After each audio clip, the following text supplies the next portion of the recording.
Imagine waking up in a Japanese home in 1955. The floor beneath us is a woven tatami mat. Cool, slightly fragrant, perfectly flat. There is no clutter on the surfaces, no stack of mail on the table, no items waiting to be put away later. There is a small ceramic cup, a folded cloth, and perhaps a single branch of something blooming, placed carefully in an alcove just for that purpose. The room doesn't just look peaceful, it feels peaceful. And somehow, even before the day has started, we feel peaceful too. Welcome back to Wise Aging Seniors. I'm so glad you're here. Today, we're traveling back, not to our own past, but to a kind of home that many of us have quietly longed for without knowing quite what to call it. The post-war Japanese home of the 1950s was shaped by remarkable circumstances.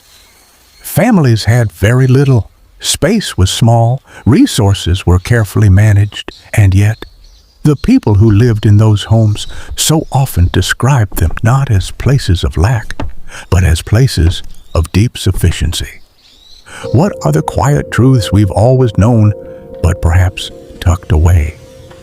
Today, we're exploring 10 quiet habits from that era, not as a history lesson, and certainly not as rules for how we should live. Think of these more as gentle invitations, a window into a different way of being at home. Some of these may feel familiar. Some may feel like something we already do or once did, and perhaps one or two will quietly stay with us long after this video ends. Let's begin. Habit 1. The ritual of the threshold. In the traditional Japanese home, the entrance, called the Genkan, was more than a doorway. It was a ritual space. Before entering the home, one removed their shoes, unstepped up from the outer level to the inner floor. The outside world was left, literally, below.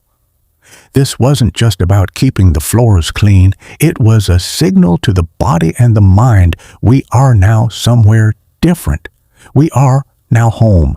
In our modern lives, we often move from outside to inside without a moment of transition. We bring our worries, our phone notifications, our unfinished thoughts, all of it through the door with us.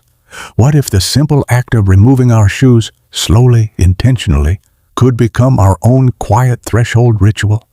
A moment that says, whatever was out there can wait. We are home now. Habit 2. In 1950s, Japanese homes, the center of the room was almost always kept clear. Furniture was minimal and often moved around the edges or folded away entirely when not in use. The middle of the floor was open space. Open space has a feeling. Have we noticed that? When a room has an open center, there is room to breathe, not just physically, but emotionally. The eye finds rest, the nervous system settles. Many of us have spent years filling every corner, every surface, every inch of available space, not because we needed to, but because it was simply what we did. We don't need to rearrange the whole home, but is there one small corner, a tabletop, a chair that's become a holding place that we could return to empty? Even a small square of open space can change how a room feels. Habit 3. Closing the sleep cycle. The traditional Japanese futon was not left on the floor all day. Each morning, it was carefully folded, rolled, and stored, usually in a deep closet called the oshir. This meant the room that had been a bedroom at night became by morning a living room, a meditation space, a place for tea. There is something quietly powerful about this habit.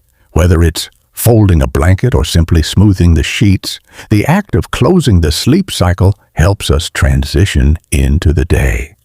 It signals to the mind that sleep is complete, that this space and this body is ready for something new. For many of us, the line between resting and living can blur. The bed that stays unchanged can become a kind of anchor, keeping us tethered to a heaviness we didn't intend to carry. Whatever that closing gesture looks like for us, a folded blanket, a straightened pillow, a hand drawn gently across the bed, it is one of the oldest, simplest acts of care for our space and for ourselves. Habit 4, the one beautiful thing. In the Japanese home, there was a special alcove called the Tokonoma. It was a recessed space, usually at one end of the main room, and it held one thing, a scroll, a single flower in a small vase, a carefully chosen stone, one thing, beautiful, intentional, changed with the seasons. The Tokonoma was a daily practice in noticing. It asked, what is worth looking at today? In a world where we are surrounded by hundreds of objects competing for our attention, on our screens, our shelves, our walls, there is something almost radical about the idea of choosing one.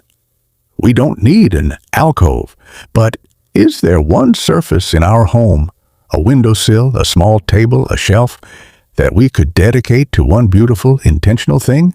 And perhaps let it change. Let it reflect what season we're in, what we're feeling, what we love right now. Habit 5. Cooking with what is here. The traditional Japanese meal of the 1950s followed a quiet structure called Ichi-ju sansai. One soup, 3 sides, simple, nourishing, seasonal. Whatever was growing, whatever was available, whatever the earth was offering right now. There was no anxious trip to a specialty store, no elaborate plan, just a deep familiarity with simple ingredients, and the knowledge that simplicity, done with care, is always enough. There is a kind of peace that comes from working with what is already here, not as deprivation, but as an act of trust. That what we have is sufficient, that the meal doesn't need to be impressive to be good. And if our kitchen is quiet now, if cooking has taken a back seat in this season, this habit can be as simple as choosing one piece of fruit or a single cup of tea to enjoy with full attention. The principle is the same, one thing. Habit 6. The evening wipe down. At the end of each day, many Japanese households practiced a simple ritual, wiping down the surfaces, not a deep clean, not a production. Just a damp cloth moved slowly and deliberately across the table, the counters, the edges of the room. This habit did something more than clean. It marked the end of the day. It said, today is finished. This space is cared for. We can rest now. In many traditions, the closing of the day is just as important as the opening. The Japanese evening wipe down was, in its quiet way, a form of gratitude, a last act of attention before the day was done. How do we close our day? Is there a small physical act, something that takes only minutes, that could tell our body and our mind it's time to rest now? Habit 7. The mending mindset. In post-war Japan, very little was thrown away. A cracked bowl wasn't discarded. It was repaired with gold lacquer in a practice called Kintsugi, the art of visible mending. The repair became part of the object's story. The crack gilded became beautiful. Worn clothing was patched with care. Household items were fixed, adjusted, made to last. This wasn't only necessity. It was a philosophy. It said, breakage is not the end. Age is not a flaw. What has lived through difficulty is more interesting, not less. And sometimes, mending isn't about a needle and thread at all. Sometimes, it's about forgiving ourselves for the cracks in our own plans, the detours we didn't expect, the chapters that didn't go the way we'd hoped. I wonder if we might apply this same gentleness to ourselves, to the parts of us that feel cracked, the chapters that feel worn, the places where we've been mended by time and experience. What if those weren't the parts to hide, but the most beautiful parts of all? Habit 8. Silence as a daily practice. The 1950s Japanese home was, by our standards, remarkably quiet. No television running in every room, no background music filling every silence, no notifications pulling at attention every few minutes. Silence was simply present. In that breath of silence, the room begins to speak. We have grown, many of us, deeply uncomfortable with it. We fill it quickly, with noise, with screens, with the radio, with anything that will keep the quiet from settling in. But silence for the Japanese of that era was not emptiness. It was a kind of fullness, a space in which the mind could finally hear itself. Can we find 10 minutes today, just 10, where there is no sound playing, no phone, no television, just the sound of our own home breathing around us? It may feel strange at first, but give it time. We may be surprised at what we hear. Habit 9. The Engawa, the art of being in between. Many traditional Japanese homes had a long, narrow wooden veranda running along the outside, called the Engawa. It was neither inside nor outside. It was between. And it was treated as a place in its own right, a place to sit in the afternoon light, to watch the garden change, to drink tea, and think very little.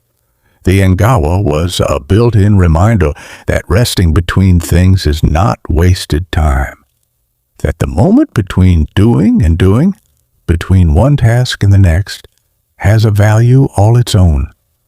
Most of us don't have an Engawa, but we have doorsteps, windows, a chair that faces outside, a few minutes between the end of one thing and the beginning of another. What would it feel like to treat that in-between time as sacred? Not as something to fill us, but as somewhere to be. Habit 10. Lightening the load. When something left the Japanese home in that era, whether it was worn-out clothing, a broken utensil, a piece of furniture that had served its time, it was often passed on with a quiet moment of thanks. Mottainai is the Japanese word, a beautiful word that has no direct English translation, but means something like, what a waste it would be to not honor the value of this thing. Even in lightening the load, there was a ritual of acknowledgement, of appreciation, of proper farewell.